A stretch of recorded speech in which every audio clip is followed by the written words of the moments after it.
Bismillahirrahmanirrahim. Assalamualaikum warahmatullahi wabarakatuh. Perkenalkan, nama saya Ita Yuli Indriani, Prodi PAI semester 7. Nah, di sini saya akan menjelaskan mengenai makharijul huruf. Apa itu makharijul huruf?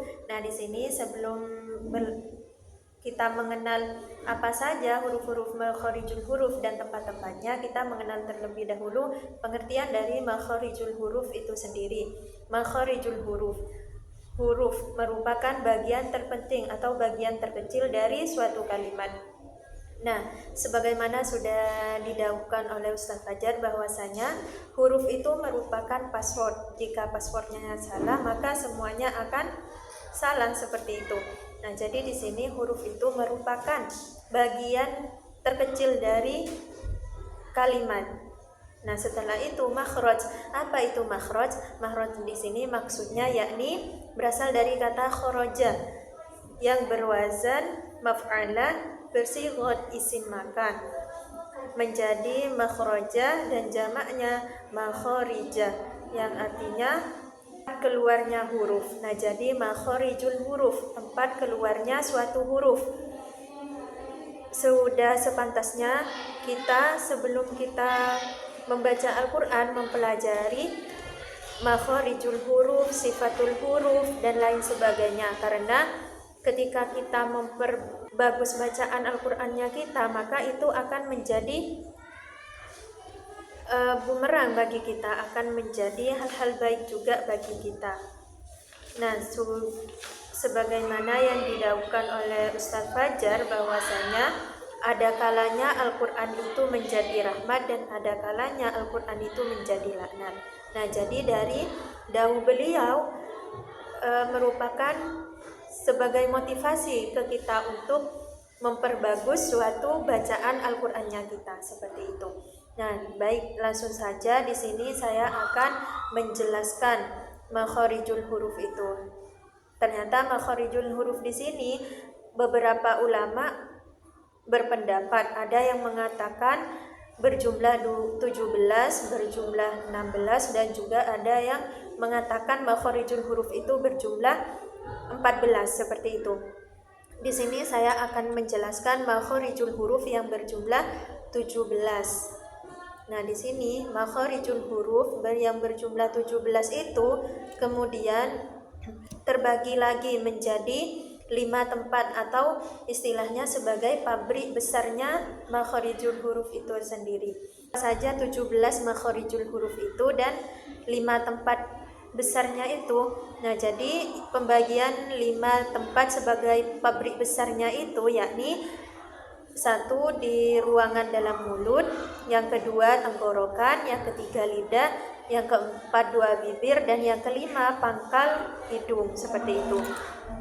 Untuk pembagiannya, yang pertama ruangan mulut. Ruangan mulut di sini menjadi tempat keluarnya huruf mad, di antaranya alif, wawu, dan ya mati, sebagaimana yang ada pada lafaz nuhiha. Nah, jadi tempat keluarnya 3 huruf tersebut yakni antara wawu, ya, alif, mati, seperti itu. Nah, yang kedua yakni tenggorokan. Tenggorokan di sini menjadi tempat keluarnya huruf 3 makhraj. Untuk keluar huruf 6.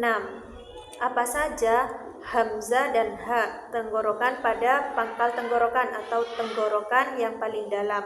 Yang kedua, ain dan ha, yang keluar pada tenggorokan bagian tengah. Dan yang terakhir yakni ghain dan kha, yang keluar pada tenggorokan dekat lidah. Nah, yang ketiga yakni lisan atau lidah. Nah, lisan atau lidah ini tempat di mana tempat di lidah itu terbagi menjadi 10 makhraj dan untuk hurufnya 18 huruf. Di antaranya qaf. Qaf di sini keluarnya di bagian atas yang paling dekat dengan tenggorokan, seperti itu. Nah, yang kedua kaf. Kaf ini di bawahnya qaf. Nah, kemudian jim, shin, ya. Yang keempat dhad. Nah, yang selanjutnya lam, nun,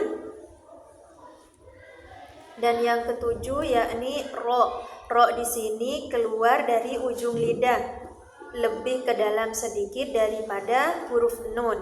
Yang kedelapan to, dal, ta, keluarnya di antara punggungnya ujung lidah dan pangkalnya gigi, maka gigi muka dua yang atas seperti itu. Nah, yang kesembilan yakni shad, sin, za. Yang kesepuluh dho, zal, tha. Nah, jadi yang kesepuluh ini keluar dari antara punggungnya ujung lidah dan ujungnya gigi. Seperti itu. Nah, yang selanjutnya yakni bibir dua. Nah, bibir dua di sini terbagi menjadi dua makhraj, dan untuk hurufnya yakni 4 huruf. Yang pertama fa. Fa keluar antara dalamnya bibir yang bawah dan pucuknya gigi dua yang atas, seperti itu. Nah, untuk yang kedua yakni ba, mim, waw yang hidup, keluar dari antara dua bibir. Kalau mengucapkan waw, bibirnya terbuka seperti wa. Kalau mim, maka bibirnya itu tertutup, ma, seperti itu. Yang selanjutnya pangkal hidung. Pangkal hidung di sini terdapat beberapa huruf. Pangkal hidung itu dibuat keluar huruf-huruf gunnah. Mungkin itu saja yang dapat saya sampaikan mengenai makharijul huruf. Nah, untuk makharijul huruf kita benar-benar diperhatikan dalam mengaji Al-Quran, karena makharijul huruf itu kembali ke dawuhnya Ustadz Fajar, makharijul huruf itu merupakan password utama kita mengaji. Jika passwordnya salah, maka semuanya akan salah, seperti itu. Sama halnya dengan kita membaca, jika makharijul hurufnya salah, sifatul hurufnya salah, maka bacaannya kita itu juga akan salah, seperti itu. Al-Quran itu bisa menjadi rahmat dan juga bisa menjadi laknat. Nah, jadi mari kita bersama-sama memperbaiki bacaan Al-Quran kita, memperbaiki makharijul huruf, sifatul huruf, dan tajwid dalam membaca Al-Quran. Mungkin itu saja yang dapat saya sampaikan, kurang lebihnya mohon maaf. Ihdinas siratal mustaqim. Assalamualaikum warahmatullahi wabarakatuh. Subhanakallahumma wa bihamdika asyhadu an la ilaha illa anta astaghfiruka wa atubu ilaik.